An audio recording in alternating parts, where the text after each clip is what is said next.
Zoya news plus registered के सियालकोट से नुमाइंदा खसूसी आशिक हुसैन सिद्दीकी की रिपोर्ट के मुताबिक मोहसिन मिल्लत आफ्ताब तरीक़त मिंबा रुश्द हिदायत पैकर हिल्म वफ़ा उसातिज़ा उल्मा व फ़ज़ला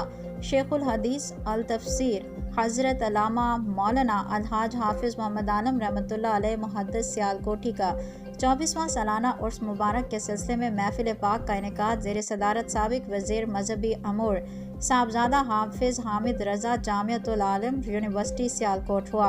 जिसमें जिगर गोशा गजाली जमा पीर सैयद अरशद सईद काज़मी अजीम मजहबी स्कॉलर पीरजादा अलामा मोहम्मद रज़ा साकिब मुस्तफ़ाई अलामा मुफ्ती अंसर अल कादरी सज्जादा नशीन ईदगाह शरीफ पीर हसान हसीबुर रहमान पीर अलामा मोहम्मद हामिद सरफराज कादरी रिजवी मौलाना डॉक्टर खादिम हुसैन खुर्शीद फ़जीलतुल शेख कारी उबैद इदरीस कारी मोहम्मद कामिल मौलाना कारी कबीर अहमद चिश्ती अलामा अब्दुल हमीद चिश्ती अलामा फ़ारूक जिलानी कारी फ़कीर मोहम्मद मसूदी हाफिज़ हमाद रज़ा और दीगर ने अपने ख़यालात का इजहार किया।